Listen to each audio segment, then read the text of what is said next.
all yours, SFT. Awesome. Thanks so much, guys. Tonight's the night. I want to thank you all in the chat for waiting patiently. This is going to be a really good discussion. I want to thank Ramat and Erica. Her YouTube channel is Gutsick Gibbon, so be sure to check that out. I want to thank them both for giving us their time. This is going to be more of an informal dialogue on creation, evolution, mutations, and epigenetics. And ancestry, you know, and anything in that context, of course. I hope everyone's having a good week. We're trying to put out as many debates and discussions as possible. We've had quite a bit already. We got a few more that we're looking forward to in the next few days. Tuesday, we just confirmed John Maddox, who debated Snake Was Right a few days ago. We'll be debating T-Jump on intelligent design, so that's one to look out for.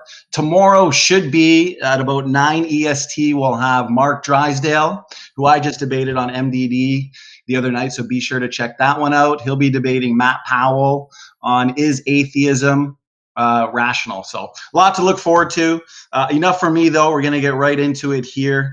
I'm going to pass it off to we can start off with Erica if you want to just kind of give a brief introduction. You can tell the audience, you know, what's going on your channel. Maybe briefly go over your position, and then we'll hand it over to Ramat, followed by a discussion. Sure, absolutely. All right, I'm Erica. I go by Gutsick Gibbon on YouTube. I cover videos on anthropology, paleontology, evolution, zoology, things like that. Mostly because I like it, but also because I have an education background in it. And today I believe we're just covering mutations in epigenetics. I imagine we'll cover the Italian wall lizards quite a bit in relation to which sort of model is more parsimonious with the evidence that we see, be it creation or the evolutionary theory. And I, of course, am in favor of evolutionary theory. And that's pretty much my stance. Okay, well, I guess that's me then.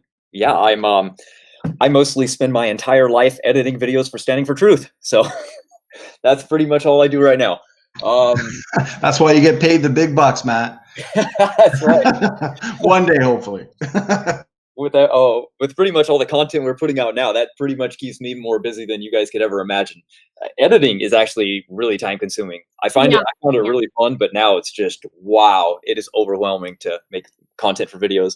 So this is usually why I don't like to debate. I find making videos more entertaining and fun, which is good because Standing for Truth likes to debate. And sometimes I get dragged into it myself, like right now. So this will be a good one. The last one I did was on my specialty, which is gerontology and the study of aging. So this one is pretty cool because it's going to pit beneficial mutations with evolution. So this is going to be really good. And yeah, I'm ready to start whenever. Let's hit it. Awesome. Okay. Well, thanks for the introductions, guys. Yeah, this is going to be a lot of fun. We'll keep it respectful. I think it's going to be a profitable discussion. So yeah, as Erica mentioned in her introduction, we can start off with the Italian wall lizards if you'd like to, since this whole discussion kind of sparked from that specific topic. And that might be just a good way to move forward. So whoever wants to start, go ahead. Sure. Go ahead, Eric.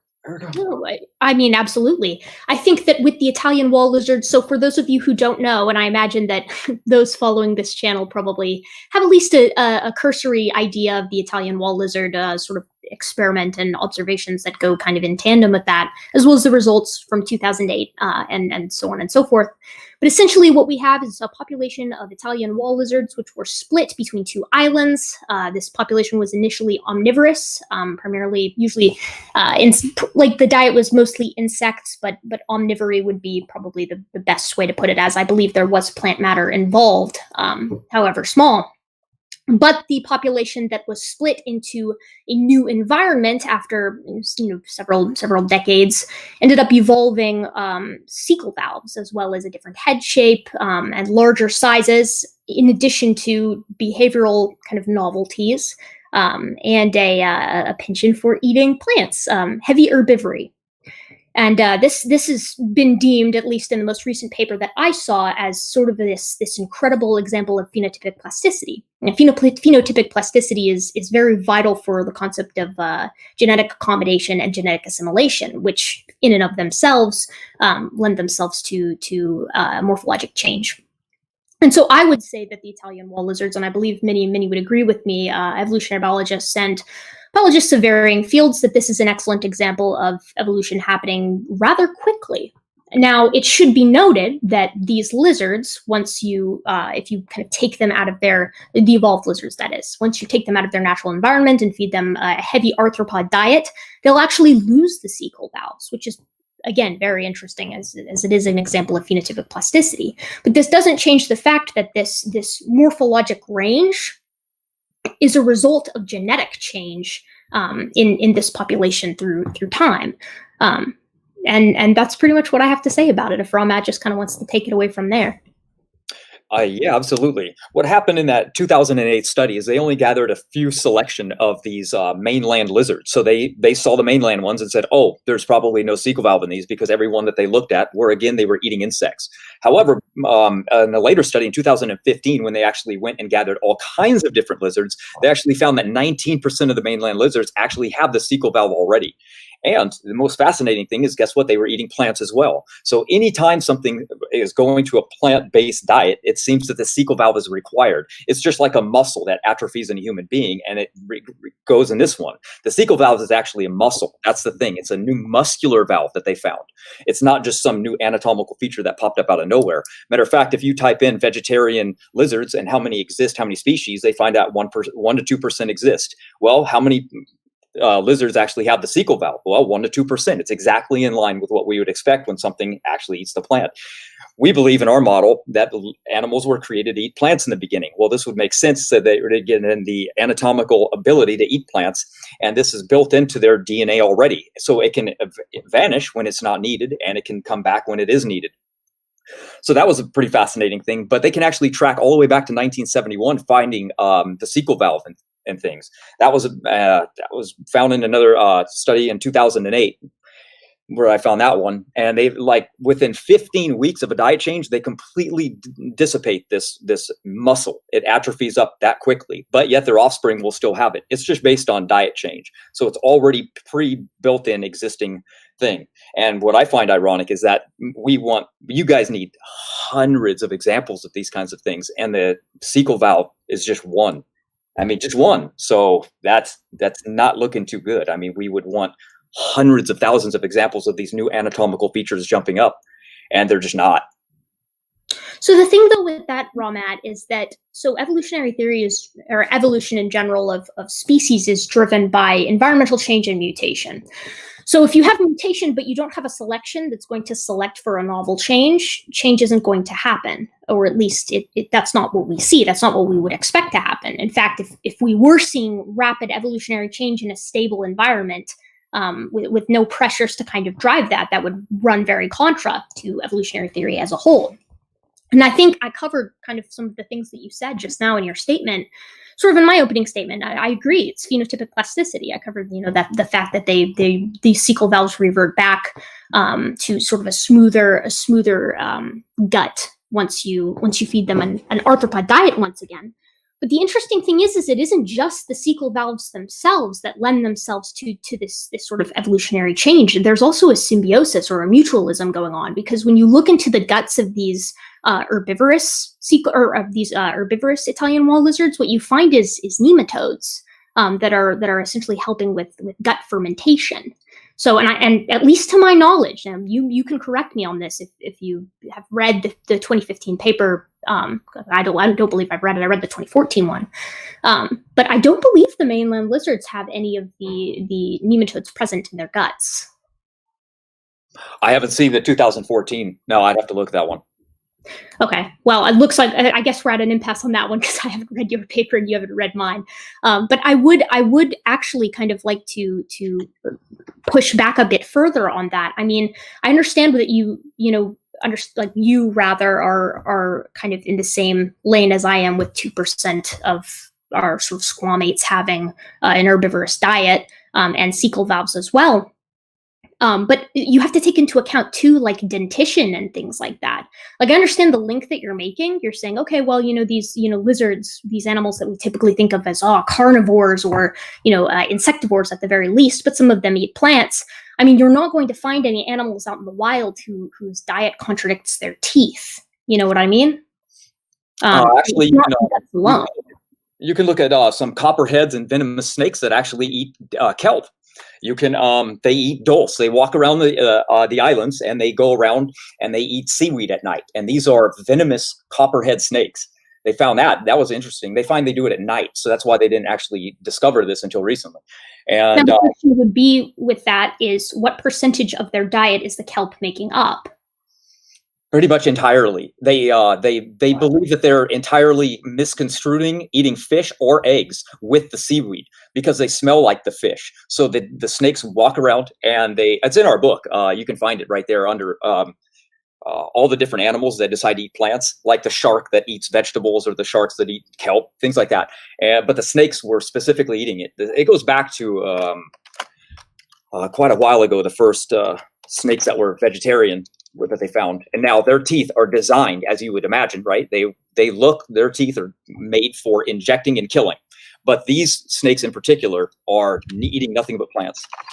So I would be interested in seeing two things. One, I would love to see the link for that. I tried Googling it. Are you certain they're copperheads? I was, because I couldn't find anything with regard to copperhead snakes eating kelp. Are you sure it's not like a crate or a variety, some kind of elapid snake? Just when you get the chance, if you want to shoot me the link sort of in chat, I would love to take a look at it. But the reason I bring up teeth sort of in relation to gut is because it's those two things in tandem that tend to elucidate what an organism eats. And when I say teeth, of course, I'm meaning, the shape and the pitting and sort of the microwear on that tooth. And with the guts, we're looking at the actual formation of the gut, what the insides of it look like, and sort of the surface area of it as well. Because organisms that have high surface area in the guts, it's usually used to like slow down plant material and things like that for fermentation. You usually see it in like ruminants, not so much in monogastrics. But so I would be interested as well in looking at these particular snakes and looking at their guts and seeing if their stomachs actually match this diet that you're kind of referencing.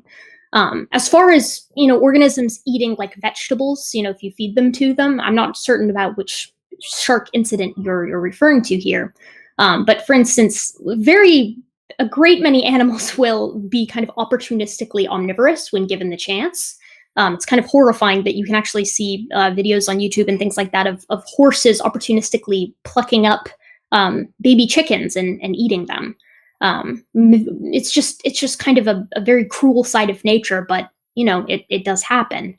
So I think that really what we're kind of seeing is you can kind of generally classify organisms as carnivores and omnivores, but again, as is typically true with nature and biology and indeed evolution as well, we're looking at general trends.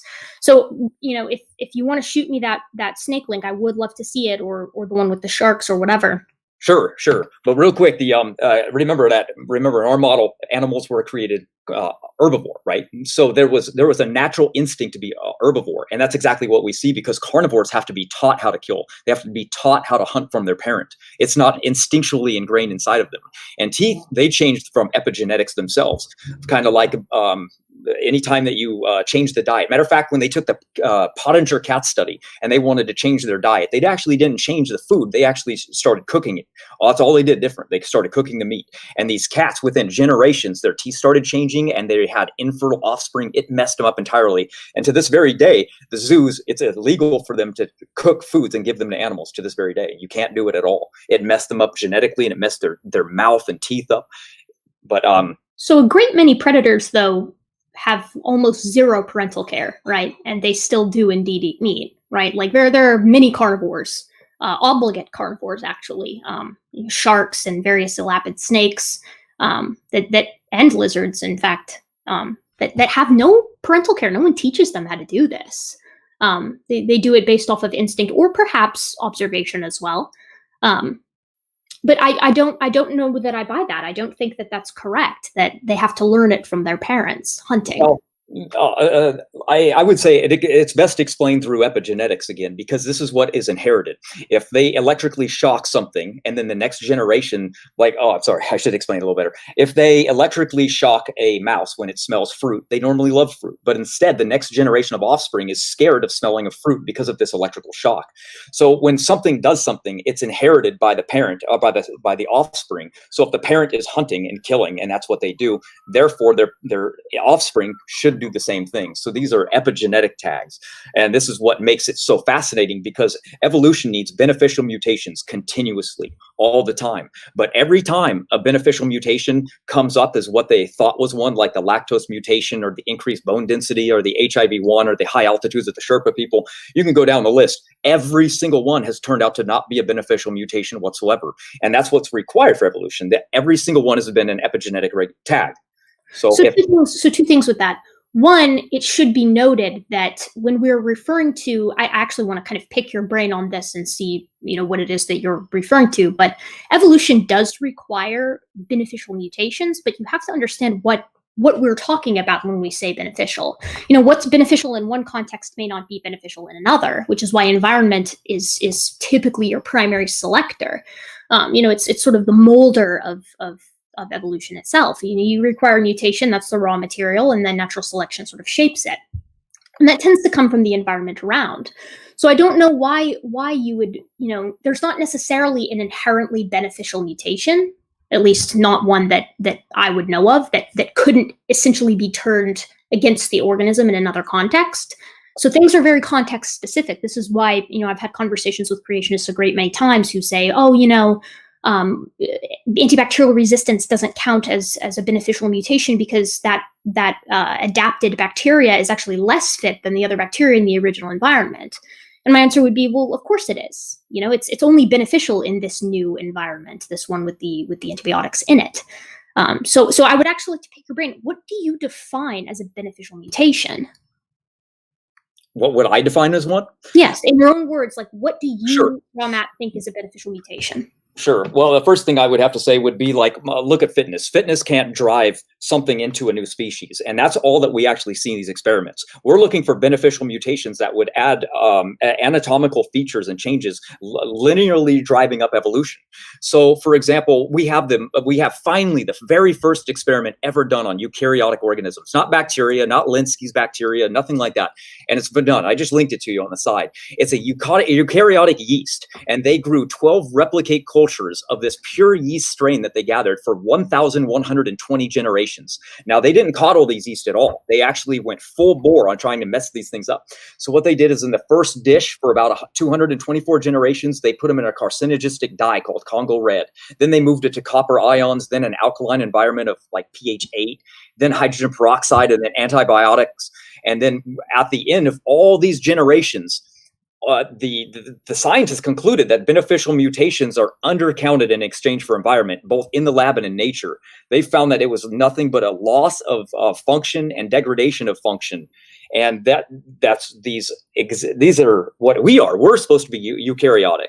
So what I'm saying is that we need something driving the force of when we look at these charts and we're showing microscopic organisms becoming the tree of life, and we can't get even the single most primitive yeast organisms, which are eukaryotic, to change, or bacteria to change, or do the very first incremental stages, then that's horrible. I mean, you would need, when people say what is information, that's kind of like an umbrella term. Umbrella is referring to, the entire genome, for example. I can give more of an example. I like to be more specific, but as far as what is information lost, think about it like the entire genome. One of you listening to me right now is missing over 100 million base pairs of DNA in their genome in different places. They've been deleted through time. That's what we're talking about. That's why we recommend people look into the genetic entropy model. It's fascinating because we see loss everywhere. We see degradation. We don't see these beneficial mutations driving bacteria up into new things. And that's required. And epigenetics even makes it harder because no gene is ever changed. And the fascinating thing about the genes never changing, it's because when they compared humans and chimpanzees and they found that it's in the germline, meaning that it's permanent, inheritable differences between human apes, meaning they can never be changed. So that's the fascinating thing, is epigenetically primates have a different brain structure. That epigenetics alteration is different. Their methylation is entirely different in their brain and in their body than it is in human beings. Now, if we were the same as them and we came from a common ancestor, then there would be evidence of that, because epigenetics would regulate the exact same way that it would in them, because it's passed on in the germline. See? So I would absolutely love to have a conversation about human evolution at another time. But do you think it would be fair to say, sort of just to summarize your statement, do you think it would be fair to say that a beneficial mutation is beneficial because it increases the fitness of the organism? I don't know. If it seems kind of convoluted, because that's equivocation. That's like saying, well, evolution occurs because fitness increases. Well, yes and no. It increases at a loss. I mean, they're throwing genes out. Take the seahorse, for example, right? When the flood happened, is what I believe anyway, the part of the ocean got caught and put up into Mount Titicaca, 12,500 feet. Well, guess what? All the salt water almost dissipated out entirely at this point. There's still some, but for the most part, they only survived because they threw all their genes out that were important, that would have allowed them to actually maintain their life in the ocean. Their fitness went up, but at massive loss. They're completely blind. They're albino. They've messed themselves up, but yes, they survived and their fitness went up, but you couldn't put them back in the ocean. They would die. So the same thing with the Linsky bacteria, these bacteria that they pull out of these other places. That's what we see. Yeah, fitness goes up, but it allows the offspring to survive in that new environment, but they can never be moved back to their original. They get limited. Right. So you know that is, though, just evolution, right? Like, that's what evolutionary theory has always predicted, and that is indeed what we see.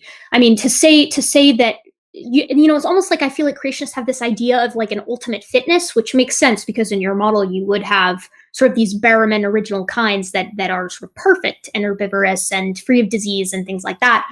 But the evolutionary model doesn't have that. There is no ultimate fitness for all environments that we sort of have as like the pinnacle of all. An organism can be most fit for its environment, but because the environment is always subject to change, those seahorses would indeed be very fit for their new environment, the new environment that they're in. And because they're surviving and thriving in it, that would mean that those mutations would be considered beneficial. Now, I think that that's a common roadblock that we come across when we're sort of discussing these two worldviews, is because the definitions in conventional science are very different from the ones that I see creationists use. I pulled up this paper and I was just kind of reading it and attempting to pay attention at the same time, which, I'm not very great at multitasking. But I'm not sure, were you attempting to say that the findings were that, because I heard you use the word underestimate. Did you mean overestimate? Because this last sentence in the paper says, these findings and the accompanying population genetic simulations suggest that molecular adaptation is consistently underestimated in nature due to its antagonistic fitness effects of mutations in changing environments. So is it possible that you misspoke? I'm unsure. Perhaps. What I was talking about is that the 224 generations per condition that were used by these people purposely didn't allow enough time for beneficial mutations to rise to 100% to become fixated. They wanted the cells in the flask to become basically the investigators. They wanted to see if the mutations were lost when these conditions were changed, so they switched them time and time again, and in each for different length, and they found that many broken genes would pop up in the populations. So that's what. So you're suggesting sort of like a phenotypic plasticity? Is that why you brought it up with the Italian wall lizards? I'm sorry, I'm just trying to make sure I'm understanding you correctly. Yeah, basically what I'd say is that the fitness is the total functionality of something. So when functionality goes down, we would say that it's a loss of fitness. It's kind of like a play on words. It's harder to define fitness, because it's in our model, we go, well, look, it's losing information. It's losing genetics. Here, take extremophiles. Extremophiles live in the most extreme environments. That's why they survive there. But this is a small niche. And yes, they can live in the most abnormal environments, but they can never even move back to a normal environment. They're stuck there. And they're stuck in the niche. They've dumped out so many of their genes to allow them to survive. They're maxed out in what they can do. Kind of like Linsky's bacteria.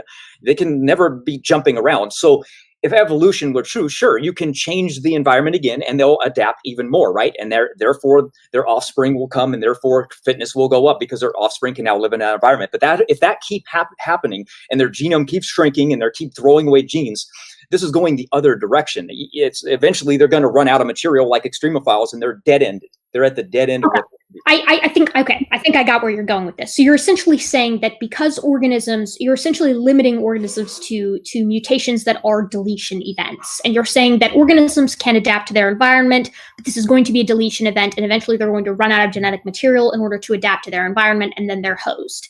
Is that kind of what you're saying? Yeah. Okay. So, but that doesn't happen because we have duplication events and duplication mutations and events, and as well as frame shift mutations and events and things like that add genetic material. And I know that creationists don't typically like to think of that as new information, even though conventional science would deem that new information. Sort of in the same way that it's like, I use the example of the sad cat sat, right? So if you had a word that says the cat, and then you have a duplication event, so it says the cat cat. And then you have another duplication, so it says the cat, cat, cat. Then you have a series of other mutations that change little letters here and there. You might end up with the sad cat sat, and that conveys quite a bit more information than simply the cat, right? Even though it's using essentially a very small number of letters and a very small amount of mutations. I believe it's like 4 or 5 actual changes, including those duplication events at the beginning. Yeah, but they say, you can even research this. It says gene duplication is not a common event. Even according to evolution, it's 0.01 gene duplication per million years. And gene duplications are what? They're duplicating already pre-existing material. So if you're throwing out genes, eventually if there needs to be a duplication, it's not going to be there. It'll be kind of messed up. But I think you're minimizing the sample size. I mean, you're basically like, I get where you're coming from, and it sounds quite intimidating when you say it that way. When you say, well, we're talking about, I forget exactly what you said. I think you said a mutation or a duplication event every million years. Right. But then there's also, with the vast majority of species, we're dealing with, I'm so sorry. Hold on just a second. I'm not sure where this music is coming from. No problem. I sent you a link on that as well. You can see in the private one. It's the International Journal of Evolutionary Biology. Hold on just a second. Can you guys hear that background music? I'm not sure where that's coming from in my house. It's quiet though. Okay, all right. If it's okay, I'll just talk through it because I'm in my dad's office and I'm sure he's just like turned something on in here. Yes, duplication events can be quite rare, but again, what I'm saying is it's not problematic because we're dealing with a vast sample size. I mean, if you have let's say we're dealing with the bacteria in an abiotic, or rather abiogenesis style event, right? So it's like you're at the dawn of time. We're talking like very, very like Archean period, sort of 3.8 billion years ago. And so you have a ton of different bacteria, and they're all attempting to undergo mutations simultaneously. I say attempting; they're all kind of going through their life cycle and things like that.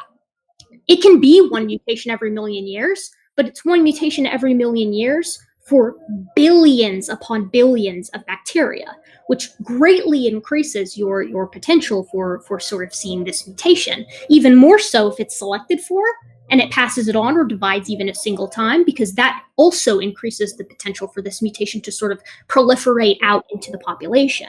You see what I mean? So it's not like these events can indeed be rare, but I think that I see this quite frequently, like creationists kind of put it in a box almost and say, it's so unlikely that, that this could happen. Like I've heard one with sort of evolving new proteins or something along those lines. And it's like 10 to the 40th to the 20th or something like that. But that's evolving an entire lineage completely by chance, which is not what evolution suggests. Like pressure is one of the, natural selection and natural pressures is one of the most important things to evolutionary theory. It's like one of the tenets, you know what I mean? So I think that it's quite easy to make evolutionary theory sound very improbable, or even impossible, but only when you're using, half the pieces in the jigsaw puzzle. But you did realize that you did say that requires deep time. That's because absolutely it's required. So here, I'll give you an example. Take Neanderthal. We say they were, I'm going to say they're pre-flood people. And what's fascinating about them is that they have more haplogroups. They have more blood types. They have more genes. They have more complete base pairs in their genome size. They have less total mutations overall. And that is exactly what our model is showing. We show that humans today are less than what we were in the past. Now, that's fascinating because that lines up with exactly what we would expect. Now, if a primate was doing the thing, all right, take out human genes. How many do we have? We have about 19,000 genes in us. Do we know that that number is going up? And, oh, if anything, it's going down. Every time they do an investigation, it's like, oh, we have less genes than we thought we did, and the number is plummeting each time. It's not because they're discovering that we're losing genes. No, I'm just saying that the number that we have isn't going up. And now that we know how many genes humans have, we're not going to find new genes being added. So this process of gene duplication and different things that is required for evolution, we just don't see it. Okay, sorry, I'm trying to mute myself and unmute so you guys hear as little of this music as possible. I figured it out. It's my sister upstairs. She's playing music over a loudspeaker. Yes, so with regard to mutations and sort of, I'm imagining you're kind of suggesting that we should see more duplication events than we do, just for the sheer fact that there's so many humans and we've been around for at least a decent period of time. You mentioned Neanderthals, which again, I would love to have a longer conversation about human evolution, because that's kind of my wheelhouse. But the thing is that, again, like we're missing a piece of the jigsaw puzzle, right? I mean, duplication events work, right? They do occur, but they can almost pass under the radar if they're not selected for. They're not going to proliferate unless there's a reason for them to do so. Typically, gene duplication events, they do occur in human populations. It's just that, these enormous, vast changes that we find are almost, they're anomalous. They're not necessarily selected for one reason or another, because humans, as of right now in our modern state, are effectively free of all natural selection. We've kind of out-evolved that, fortunately or unfortunately. So that's why we have, immunocompromised people, etc. You get what I'm saying? Yeah. I noticed that you like, well, you would agree then that, or not agree, I was just saying, so you believe that a split occurred and humans evolved from a primate family. I've seen your videos and I've seen you debate on this, so you definitely agree with that. And have you seen the latest genetic study that showed that they've taken hundreds of thousands of species and they tested them and showed that they came out of a clear bottleneck that happened not too long ago, and that all species arose at the same time? Everything from anchovies and fish and primates and humans, all separate? I have seen this study. This study was, I believe it was from about a year and a half ago, I want to say, because I used to have a coworker who was a young Earth creationist, and he brought this up to me. We had a lovely conversation about it, actually. But the thing is that that's again, it's a misconstruing of the actual situation. Of course, modern species are indeed quite new. The problem with that is that, again, speciation occurs almost constantly. I mean, we see this sort of gradient of change occurring in almost every genera. So when they say, like, I encourage you to go and look at that paper, because when they're speaking about what they're actually finding, right? What the findings actually say, what the data is suggesting, isn't that all organisms emerged very recently. What they're saying is we have a very recent range for the species that we have currently emerging from previous species. And the way that they know that is because you can actually trace that back genetically, right? I mean, I understand what you're saying, right? That it sort of seems like, but again, I would encourage you to look at the study, because it's not all species, like you said, from anchovies to artichokes or whatever.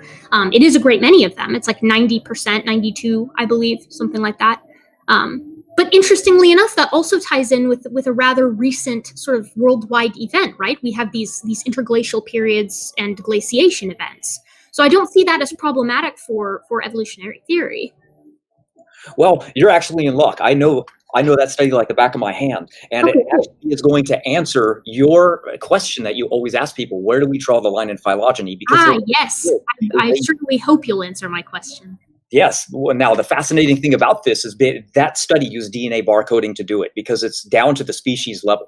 Now, yes, I'm not saying that those species arose out of nowhere at the same time, because that's like Genesis, right? The creation of everything. No, this is the bottleneck of what we say is the flood. That's why it did actually count fish. So there is, a matter of fact, the person that actually looked at the study said, I can't believe it. I can understand maybe a human and some deer being destroyed in a worldwide bottleneck, but he says, but anchovies and herring too, it didn't make any sense, because even aquatic life died.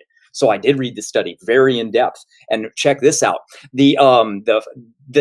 What they do is they looked inside mitochondria, and they found that there's 37 genes. And the interesting thing about it is one of them is called the CO1 gene. Now, this gene is very important to all species, so much so that it's lineage specific, and it's called what's called selective sweep, meaning it passes on to every single lineage of a species in that family down the line. That's how important it is. So it's in you, it's in me, it's in primates, it's in fish, it's in everything. So the really cool thing about this is when we stand back and we look and we want to compare something, we don't just go, well, look, everything with hands is related, or, oh, everything with mtDNA is related. No, we got to be more specific. Because when they tried doing that with just mtDNA, they found that domestic dogs differed by as much as 0.2% with wolves. But when they compared wolves, they found that there was 4% difference. That means there's more differences between wolves than there is actually between wolves and dogs. So they needed something more specific. So they went directly into the DNA barcoding with the CO1 gene. And they found that it's always related to a family, and it branches out into new species. Now, why they like it is because they can identify new species when they pop up, meaning the barcode shows up as a gap between something. So what I mean by that is that there's just a little bit of variation when something pops up as a new species. And so there should be low barcoding gap differences between something that just speciated and that's related.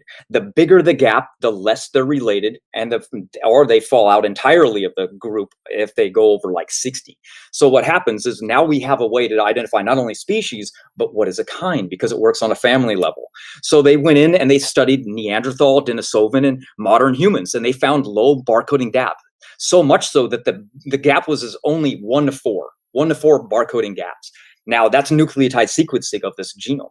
But when they tested primates, they were 131 nucleotide sequence gaps between them. That's huge. But related to each other, they're only around 10. So I made you actually a video on this. It's actually going to be, I'm working on it, so it'll be out soon. But regardless, it's finally a way for us, besides orphan genes, taxonomically restrictive orphan genes. It's different than the other ways that we've been trying to identify kind. We now have like a trio. We have the heat maps, we have the DNA barcoding, we have in fertilization, things like this. So anyway, I talked too long. Go ahead. So I want to ask you, what you just said was that humans, Denisovans, and Neanderthals were very similar. Yes, you would indeed expect that. And the reason is because we find individuals, as I'm sure you know, there is a difference between finding a fossil that is legitimately bone and finding, mineralized bone. Actual bone you tend to get DNA from quite a bit easier, which is why we've been able to sequence the entire Neanderthal genome. And that's how we were able to know that the remains of this individual, I think this study came out, I want to say it was like the past year. But we found a hybridization event between Denisovans and Neanderthals. So, naturally, yes, I don't think you'll find an anthropologist on the planet, even prior to that study, who would say that humans could not interbreed with Denisovans, Neanderthals, even as if you wanted to take it that far with Naledi or Floresiensis, although there might be some difficulties getting there geographically. But the thing is you would expect those differences to be indeed quite close, right? I mean, they're, for one, even in conventional science, they're still members of genus Homo, along with Ergaster, if you want to count Ergaster, Erectus, and Habilis. And again, what you mentioned this, I wrote this down because I wanted to ask, and I'm a little bit sick, so I'm a little foggy-brained, but what primates did they test? That's a very, very, very important question. Because my question, to kind of reiterate, my point is that, it kind of falls down the line. This is kind of my version of my go-to question, as you know, because you've seen my debates. But we use genomic comparison between humans to tell paternity, right? And it works, and it holds up in court. And we use a very similar process, albeit a bit souped up, to make comparisons between species. And so my question is more on a technical level, right? And it's like, all right, well, where and or why do we draw the line, or do creationists at least draw that line between species? And why is it reasonable? And that's why I asked which primates, because you're going to get a very, very different result if you use a loris or a galago or a tarsier than you are if you use an orangutan or gorilla or a member of genus Pan. So do you know off the top of your head? Or also, I would love it if you would send that study to me in the chat on the side so I can have it pulled up. Oh, sure. Yeah, they tested the bonobo, the chimp, and the gorilla. That's I know off the top of my head. Okay. They might even more. Oh, so go ahead. Yes, so I was going to say that would be perfect. That would be your perfect individual. So now we need some scale, right? We need to know if you tested the bark. I'm assuming I'm using the terminology correctly. I haven't seen the paper, so I don't know. But so now you want to establish a scale, right? You would want to say, all right, well, how do humans compare to mice? How do humans compare to cats? How do humans compare to insert mammal here? Because the general consensus, right, the trend that we see is no matter which area you compare, even if, let's say, you take a random protein and humans and chimps show a 25% similarity, that is indeed very different. But the sort of stipulation with human evolution is that that similarity is still going to be the closest between those two, humans and genus Pan, than it is between humans and any other mammal, similarly with chimps. So do you know, by chance, off the top of your head, since you know the study, if they've tested other mammals and what they got? Oh, yeah. Matter of fact, they did. Matter of fact, they tested bear, caribou, all kinds of things. Matter of fact, that same study that I was telling you about earlier, where they tested the 100,000 species, separate species, that was the one I'm talking about as well. This goes in conjunction with that. So that they've tested all kinds of things with this DNA barcoding. Tons. And you can see the visual layouts that they do for DNA sequencing, and they also test base pair combinations. So what they do is they look for sequences and insertions, and they try to combine them in multiple different ways. Then they found nucleotide sequences with the cheapest and fastest, because you can kind of stand back and it looks like a puzzle. You're like, oh, I can identify, that's all fish. And then they just throw them over there. And then all these are birds, they throw them over there. And then they go, okay, well, now we got to get into the detail. And then that's where they have to sometimes go to base pairs. And but the CO1 gene is down the line used because it's the germ line, it's passed to everything in species, and it's handed down. So if we were going to be taking that back to a split, an ape ancestor, it would have gone to both of our lineages. So we would share a lot of the CO1 sequences, but because the sequences are so vast and the barcoding is so big, they fall into an entirely different family. That's what's fascinating about the study on my end. So take for the COI sequences contain around 650 base pairs in most groups tested. As I said earlier, the human, Denisova, Neanderthal, all the way as far as you can go back in the human lineage, are only 1 to 4 nucleotide sequences different. And that shows that they're closely related. So when we do the same thing with chimpanzees and bonobos, which are in the same family, again, there's more genetic diversity even between them at 58 nucleotide sequences difference. But anything that really goes over a limit, you see where they fall out of the family line. And so it's really good. You'll be able to visually see it in the video that I made for you. So it's nice to have visuals. Unfortunately, in a debate, you're just looking at my face. So. Oh yeah, no, I know how that goes. So I want to again kind of pause it. Perhaps it's just my foggy brain with this, but so are you suggesting that because this? Let me just kind of frame it the way that I'm kind of picking up on it. So you're saying that based off of this DNA barcoding, you get genus Homo, right, and all the members of genus Homo sort of in a group on their own. And then you also separately, by quite a great many differences, you get the hominoids, so your other apes. Would I be correct in saying that? Right. Okay. That's what's expected, though. That's why we're in a different genera than the members of genus Pan and the members of genus Gorilla and the members of genus Pongo. So, and I would say, okay, kind of like, yes, I agree. I don't think that humans are literally chimps or that we should be in genus Pan. And in fact, again, every single member of our lineage we should be closer to than we should be to chimpanzees or bonobos, right? Because they're sort of like cousin. We're not related to them in a sort of linear fashion up and down, but rather we're at the end of a branch that split quite, some 7 to 13.3 million years back. So I would say, to kind of clarify, that a great way to figure out whether or not this is going to work for creationists with sort of this idea of kinds, right, is there a way to create sort of separation lines, right? Because the problem that creationists have, and I would say that Jeanson has kind of attempted to solve this with this idea of like common design, amphibious vehicles for the transitional species, like because we create amphibious vehicles, God might, and that's why we see transitional forms, etc. Junsen likes to cover his bases.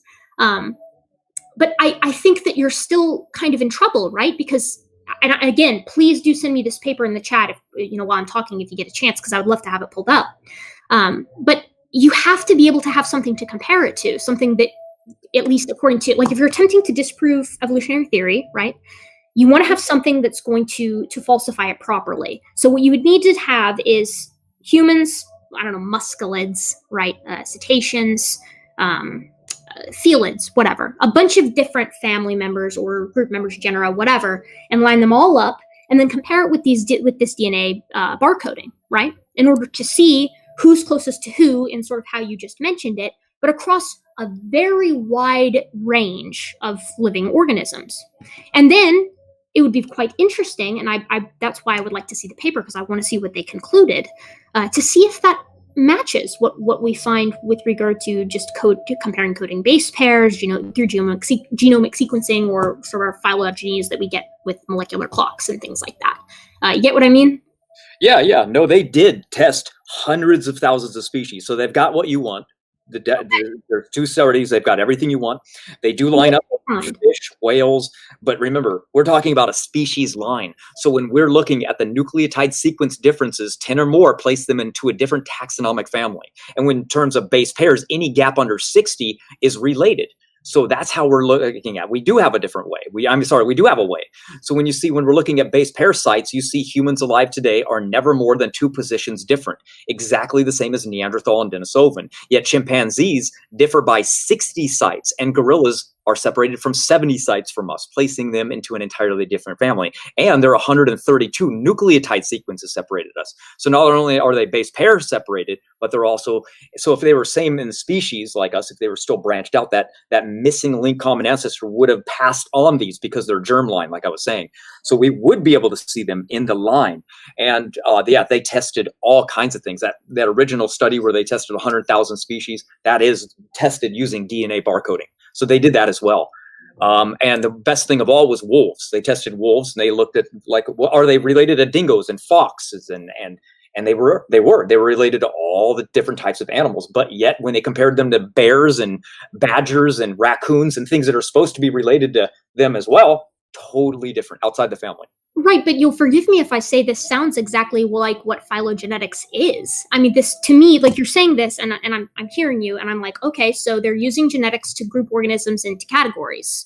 Right, that's what we've done. That's why we have the caniforms, and that's why we have the primates, and that's why we have, sort of these groups that we have in zoology and when we try to classify organisms.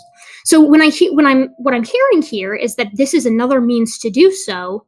And that even by this means, we're still ending up with humans incredibly close to the other apes and closer to them than any of the other mammals, and that the apes are also much more closely related to the humans than they are to the other mammals.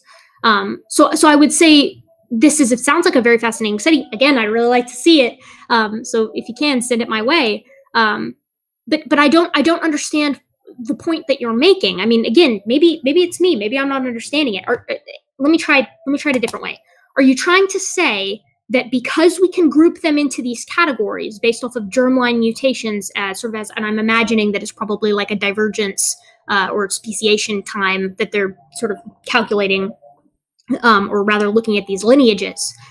You're saying that because we can group them into these different categories, those are the Barraman groups that creationists should use. Is that correct? Yeah, sure. A Barraman is kind of like invented by a creationist, so I guess we'll use the term, sure. Yeah, I mean, I'm just trying to use the right terminology. The terminology that I've seen in creationist literature tends to be created kinds are Barramans, right, or Barramans. Maybe I'm not pronouncing it correctly. But again, yes, I would agree with you. Organisms are going to fit into neat categories. Neat category. Neat is a very arbitrary term. They're neat enough to draw, nice trees to the best of our ability. But the problem comes with when you compare them to one another, right? Like, my problem is there's no stop point, because the very fact that they could do this comparison and that they could say, well, look how similar humans are to the other hominoids, and look how similar all of the hominoids are to one another when compared to all of the caniforms, which are all very similar to one another, but quite different from the primates. You know what I mean? So again, it sounds to me like this study is, it's giving a sort of a different way to categorize organisms, but it's just confirming the previous way. Sort of like isochron versus other methods of radiometric dating. Like it's sort of a corroboration, if anything. Well, the good part about this is that it's not just like a hierarchical pattern, because we predict the same thing, but this one is shows those clear genetic boundaries.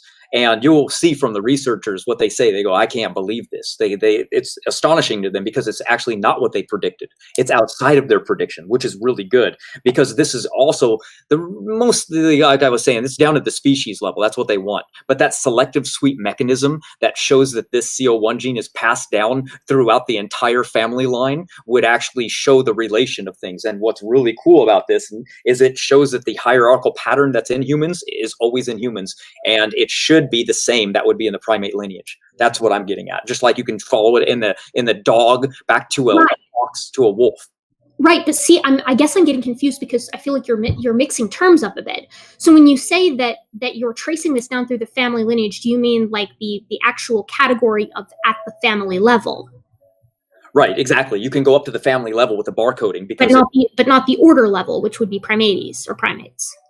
I would imagine that it's probably too small for that because it's 650 base pairs, but I'm going to find out as much as I possibly can studying this, so like I can get the video absolutely completely drawn out, and then I'll be able to differentiate of where I can go, because it's used for plants. When it first happened, it was like, oh wow, we can finally identify new plant species, because looking at a plant is extremely hard. Looking at an animal is a little bit easier. You can kind of differentiate the dog kind or the cat kind pretty easily just visually, but a plant, now you're getting really, really tough. So but even visually, it's a completely bunk method to look at vertebrates and try to compare, or invertebrates, really any member of Animalia, because you've got very, very, very consistent sort of convergent evolution between forms if they live in the same environment. That's kind of what I was saying earlier. That's why you have in areas where there aren't sort of organisms that fill in the cat niche, for example, like in your traditional carnivore, right?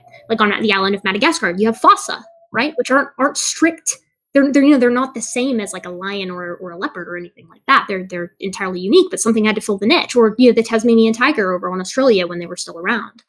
Marsupial, very not a canid, definitely not a canid, but looks very much like one.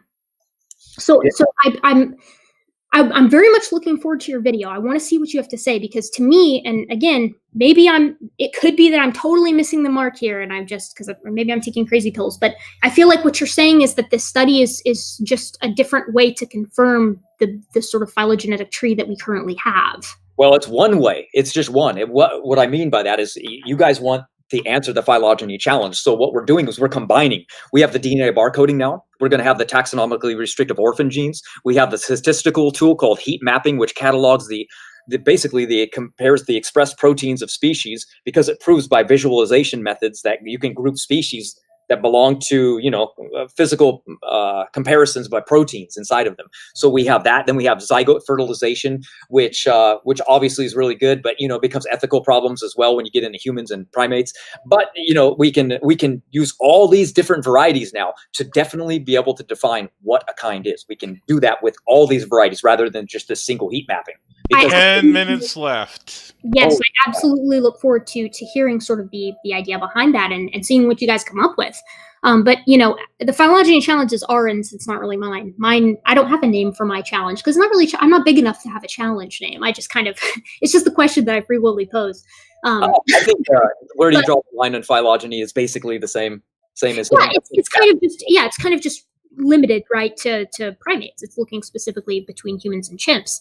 And to me, because essentially what it sounds like you were saying, again, this is my best grasp at it, but it sounds like you were saying that via DNA barcoding, they looked at all of the primates and they got all of the primates in a single group, and they found that humans, Denisovans, and Neanderthals were very, very close together, and that the members of genus Pan, so chimps and bonobos, were really, really close together, and that they shared or they differed by 60 with humans, and then gorillas differed by 70. And I would guarantee you, if you looked at that paper, it would say that the pongids or the orangutans differed by quite a decent bit more, but not too much.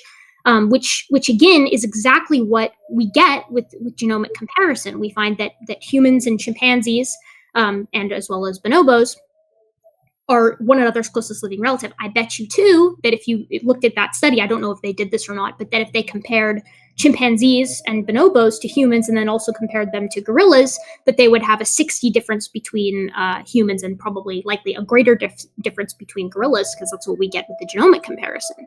And so while I appreciate the idea that this is going to, and I hope certainly that I'm very much look forward to analyzing to the best of my ability what you guys kind of put out as far as the kinds go. But this sounds to me like it's still putting humans with the rest of the hominids, or hominoids rather, particularly because you mentioned the caniforms. You're talking about all the canids and you're saying, well, this is how we know that the wolves and the dingoes and, the foxes and the dogs are all landing sort of in the same kind. But if you're going to use that methodology, and I would be willing to I'd put $20 on this, mostly because I'm poor. But I would bet that if you use that same methodology map that you're using to group those canids for kinds for the baraminology purposes, if you apply that to the primates, you're going to end up with humans with the rest of the hominoids. Well, if that was true, then the dogs would have been lining up exactly with the other bears and the dingoes and the other things that were branched off from their lineage. Because remember, everything goes back in another family. So they would line up with the bears. I mean, what you said was that the canids all lined up together, right? So wolves and dogs, right, are if I remember correctly, wolves and dogs share. If we're looking at just like a basic genomic comparison, they're about the difference between humans and Neanderthals. But I would wager that you would put all the cats together, the cat kind, right? And the difference between a domestic house cat and a lion is about 95.5%, I believe, when you're doing a genomic comparison. I can give you sources on these later, but obviously I don't have it right off the top of my head, which is much greater than the difference between humans and even orangutans. So, that would again put humans in, like, what I'm asking for is an empirical reason to separate humans from the other apes. And I don't think that this provides one. You know what I mean? Like, if you want to create kinds, I would love to see the different kinds. I'm saying that I don't think it's possible, as someone who's versed in anthropology and primatology. I don't think it's possible by any means to use the same methodology for every group of organisms to find your kinds and exclude humans from the apes. You might be able to say, we're using this methodology for all the animals that we don't deem special, in the image of God, and then we're going to use that categorization to separate the humans. But that's not empirical, so it's not science. You know what I mean? So I look forward to your video. I'm interested in seeing how you put humans separate from the other apes. Sure, yeah. I'll make the video a little bit longer because I did leave out, orphan genes and different things like that, and where they're related. And humans are mostly in the brain, and apes are in a different spot. And I think that because humans have been thrown taxonomically in with primates, that it kind of befuddles everything, because they don't even look at the differences. They don't talk about the different ribs, the different how many spinal columns we have, the subcutaneous layer of fat. There's so many different vastness that would have happened in. You would think we would have kept some of the beneficial attributes that primates have physically, but we can get into that later. Another thing that you wanted to talk about one time was radioactive decay. And yes, that's fascinating, because we are kind of out of time, but I did want to talk to you about something very fascinating. They believe that stars explode and they create all of the different elements. But what we've actually found is that the prestigious Science magazine, they admit that supernovas cannot make any element over iron, which is, I think, like number 26 on the periodic table. Anyway, that's over 60 elements that cannot be made. But the Proton 21 laboratories in Ukraine, they created the events that replicate Noah's flood by Walt Brown's theory. And guess what happened? They made every single one in a process called Z-pinch. And it occurred quickly, not over millions of years. Instantly, they were able to make, matter of fact, they created more than the 60 elements. There was 3 that they don't even have a name for. And here's the interesting thing. The elements occurred, and when they were formed, exactly like they are on Earth today. And when they were tested old. So even if the clock, sorry, go ahead. You want to say something? I want to let you finish. Go ahead. I have quite a bit to say on that. It'll probably have to be a brief conversation. I know we don't have that much time, but I want to let you finish your thought. I interrupted without thinking. Sorry. That's okay. I just saw you starting to speak. I just don't want to. No, I jump the gun sometimes. I'm sorry. But okay, so a guy named Adam Blanco or something, he came up with a process called cold repacking. He found that super heavy elements decay into the other 94 elements that are relatively stable, but they also make the unstable one, the radioactive elements. We believe in our model that there was no radioactive elements in the pre-flood world, that they occurred during a flood. So what happens is, in this experiment, they wanted to find out like what could happen if this occurred. So they took lightning and they coursed it down, and they did it. They actually did it by accident. So that's pretty cool. And what happened is that exactly the same proportions that these elements exist on Earth are exactly what happened. So that's strong elements that these form during the flood, because their decay rates match exactly what we see when they form right in front of your eyes. Now, let's say you find a clock on the ground, and or 100 of them on the ground. You take that and you go, well, they're ticking at this pretty much constant rate. So you can guarantee, well, they're constant. We can guarantee that. So that's the cool part about this, because we can extrapolate that back. Like, well, when was it made? Well, you can't really do that. So, you can't tell when a clock was made just based on when it's rotating. Well, that's what we're doing with the elements. We believe that they started out at 0 or at 100%, and they've been decaying by half-lives ever since. But this method has actually extrapolated that that's not the case. They don't have, even if you start out with a 100% parent isotope to decay from, the proton laboratories showed that new elements are not like this. So that's what's fascinating about this experiment. They've showed our model completely. Okay, so one, radiometric dating, there are many different methods. I recommend this book to everyone that I get the chance to, particularly those who are religious, it's called The Bible, Rocks, and Time. It's written by two, I'm not sure if they're old Earth creationists or theistic evolutionists, but they go through it's a dense book. There's like 100 pages just on radiometric dating. And I find it a very handy guide for things like this. You mentioned that I really want to see some of these studies, because unless they're quite recent, like as in the past 3 months, and maybe they are, to my knowledge, every time we've seen rocks form, right, on planet Earth, be it in sort of volcanistic conditions, which would, I imagine is most of them, they always start with a heavy bias towards the parent. And when I say heavy, I mean they start with all of the parent and none of the daughter. That's why, isotopic decay or radioactive decay, the law of radioactive decay, is sort of that spontaneous decomposition from parent to daughter. And it's not been violated in meaningful ways. Even the creationists had to admit this, right?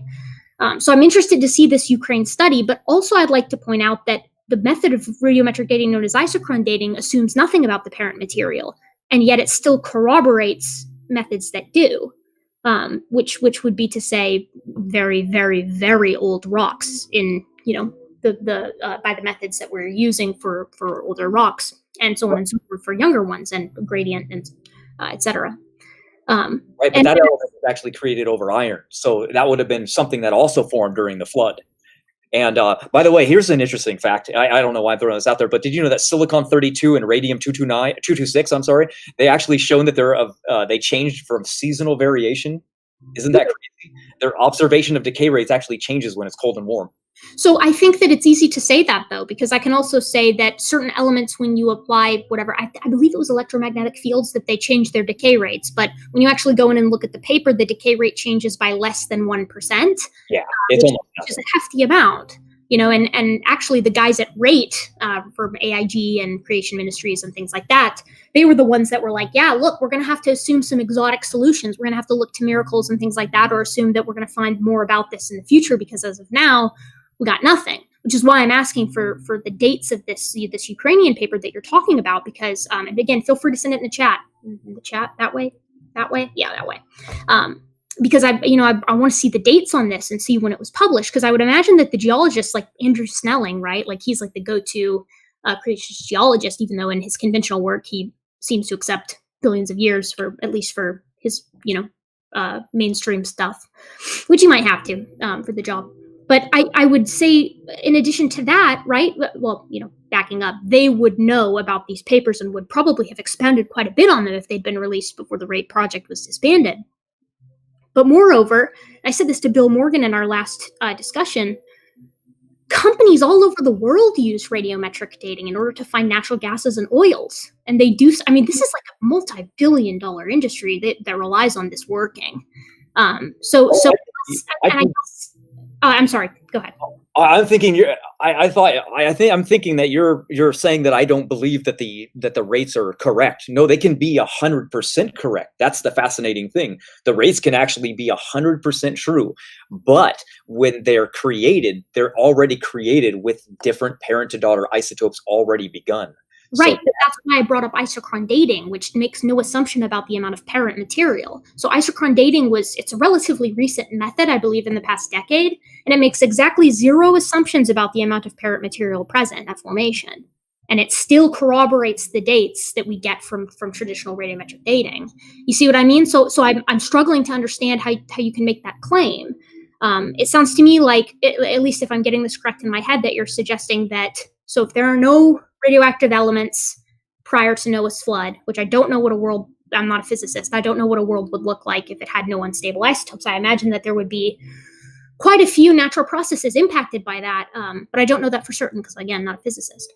So you're saying that we only get radiometric decay beginning after Noah's flood, and then the elements that we have are only giving the illusion that they are actually very old, because when they were instituted or whatever in Noah's flood, there was actually quite a bit of daughter material already available. Am I correct in that? Correct. Yes. Okay. So then my question with that would have to be, it's an awfully large coincidence then with when we compare sort of our radiometric dating methods to plate tectonics. So the way that the plates move on top of the mantle, right, via convection, it's completely independent to anything regarding physics or radiometric decay, radioactive decay, right? It's literally just big slabs of continent on top of magma moving at a relatively steady rate. It has like a range, but it's generally like an inch or 0.8 inches, I think, to 1.2 inches per year that the continents are moving apart or together, depending on which one we're looking at. And if you look at the mid-Atlantic ridge, right, which is, of course, in the middle of the Atlantic, there's a big seaway there that's, or big whatever volcanic way there that's pumping out new continental shelves all the time through burbling magma, the ring of fire and all that. We all learned it in middle school earth science.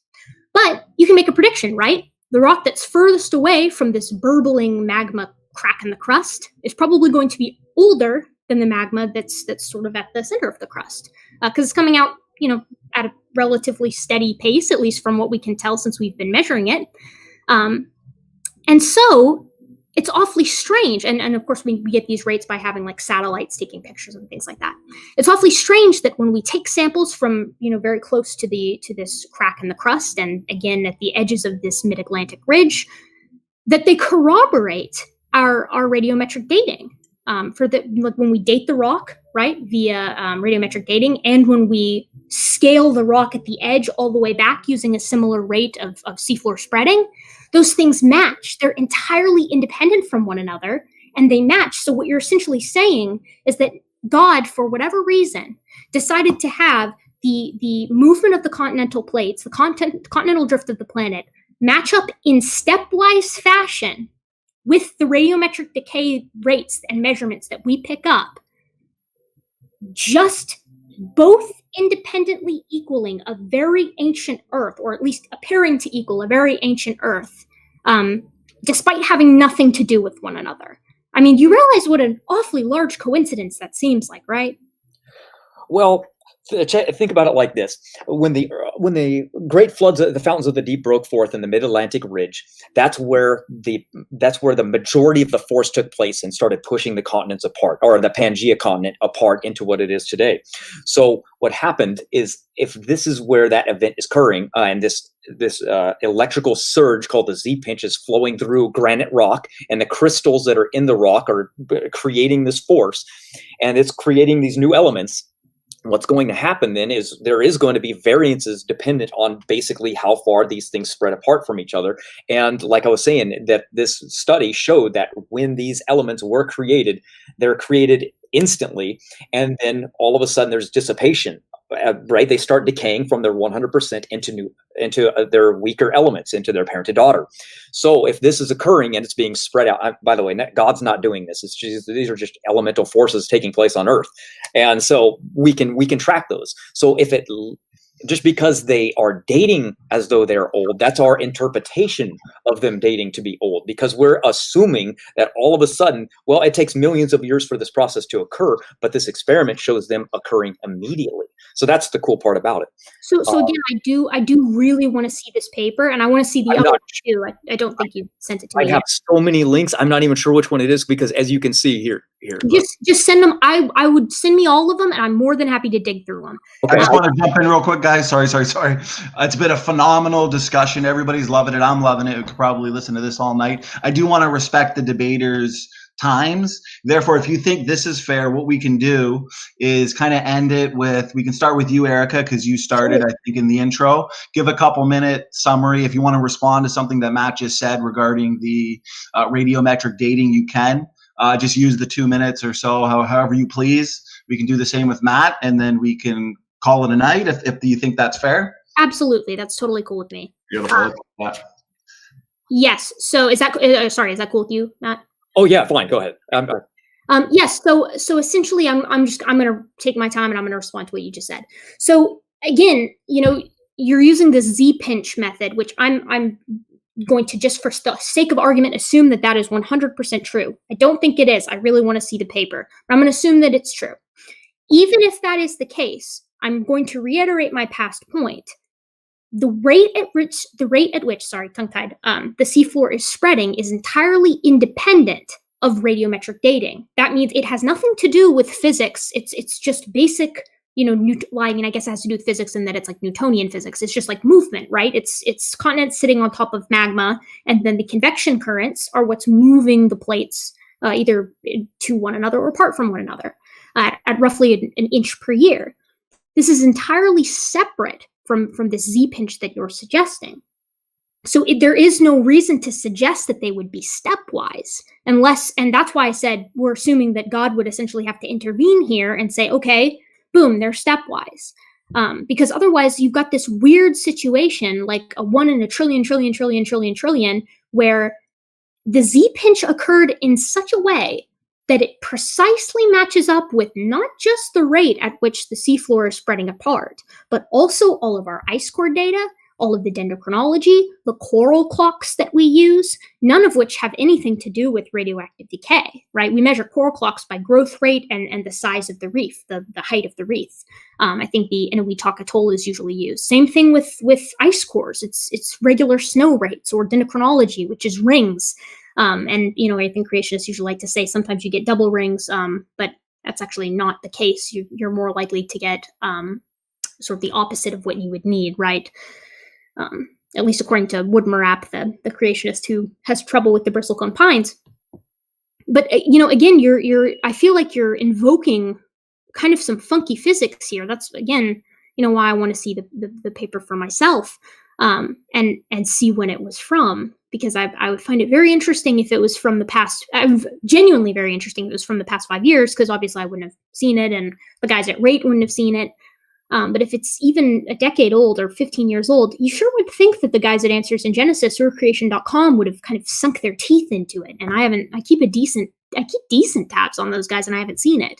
No. So to summarize, you have these multiple, 4 to 5 independent lines that have, for some reason, all converged on saying the Earth is very ancient. I think that's going to need a miracle invocation for that particular thing. And then 2, you have the guys whose sole mission is to evangelize young Earth creationism not talking about it. So those are my 2 kind of, but please show me the paper moments. And that's all I have to say. All right. I guess I'm up. All right. Well, yeah, we can always jump into that. I think that what is fascinating is that when the people go around the world and they look at these megalithic sites and they start testing them, they find all these discrepancies. That's why people invoke ancient aliens nowadays, because they're finding things that are before humanity even existed. So it's just what's going to happen sometimes, is because they're building these places with elements that were formed in the flood. So I think that's why there's discrepancies. And but I mean, coral clocks, their estimates are all right, but then when they find that the temperature in the ocean fluctuates and the warmer it is, the faster they grow, I mean, it's okay, but it's not a really strong case in my mind. I think that I kind of showed that there's a line in ancestry that can be drawn, and I was shown a little bit. So I'll have a video out on that one coming soon, just to definitively kind of set it in stone. We're going to use more on this coming up, and that'll be good. And the reason you don't find these things in Answers in Genesis are things because they do not like Walt Brown. They don't like his theory, so they don't talk about it. That's why you've never heard of it. I recommend watching a video called by Brian Nichols. And he has it. It's called Where Did Earth's Radiometric Dating Come From? And I'll type it in right here for you. Brian. See how bad I am at debating? I'm just randomly conversating with you. And other than that, we covered a lot. So I don't think that a new anatomical feature arose in some lizard because it decided to become vegetarian, because we can find these cecal valves in other lizard species all around the earth that are geographically isolated. They're in different lizards besides these lizards, and they look exactly the same. They're just a muscle. I mean, epigenetics, I really wanted to get into like showing that all these beneficial mutations that were on in the past, when they talk about, well, there was a mutation where we found the lactose and it can be tracked to one woman. And then they found that wasn't true. It's just a methylation that happened inside that showed, oh, there's no beneficial mutation at all. And then the bone density was just another methylation event that occurred in somebody that worked out more. All these immunity from HIV, the high altitudes of the Sherpa people, all this information is already set into the genome, and it's expressed differently by the genes that are already inside of us. And evolution needs hundreds of millions of examples of beneficial mutations.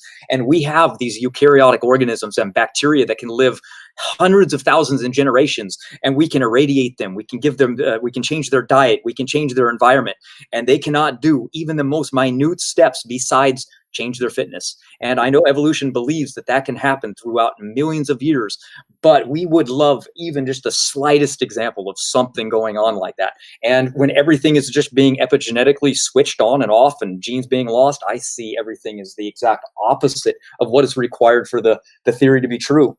So I'm more interested in answering questions. So I like answering the phylogeny challenge coming up, that where to draw the line, and that's my next focus. So stay tuned, everybody.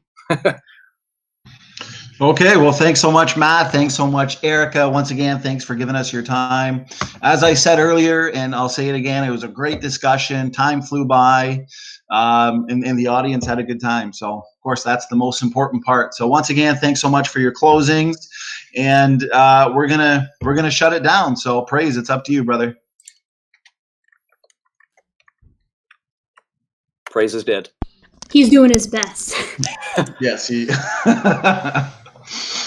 he gets one job, I tell ya. You caught me off guard, man. I was just relaxing here, chilling. Yeah, I appreciate everyone coming in to the chat. I hope everyone enjoyed it. I really enjoyed it. That was probably the best discussion I've heard on evolution so far. Hey, I'm good. I'm glad to hear it. I'm always down to have a chat. Well, Yeah. almost always down. But I would love to, I mean, if you would like to, rather, I guess I should put it, have another discussion on human evolution. I tend to be down for those kinds of things, but I'll probably put it off by a week so that I can kind of recover here. Yeah, absolutely. Or maybe like the radiometric dating or whatever. That might be good too.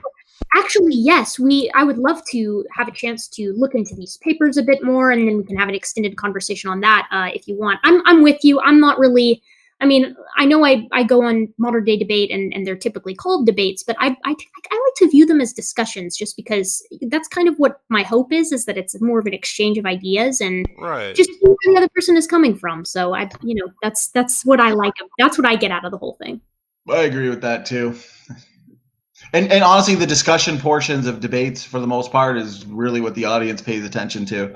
I learned that after like my first 20 debates. I thought, you know what, I'm just gonna hope for and suggest long discussions, and like you said, it's just an exchanging of ideas. Yeah, and I think too that gives you an opportunity. Like, I think when it's structured so that it's like you say, 10 minutes here, and then this person says 10 minutes, and then back and forth with these 10-minute segments, it almost loses a bit of the humanity. Like, you don't, and I think people tend to have worse behavior when they don't get the opportunity to kind of get to know the person that they're talking to, because it's like, we're all just people. We're just trying to figure out what's going on. I absolutely agree. Anyways, I'm getting out of here. We're gonna just kind of relax and watch a movie once again. Yeah, thanks so much, Erica. I know you're feeling a little sick, but yeah, no, it was a blast. So thanks so much, guys, and we'll talk to you later. Awesome.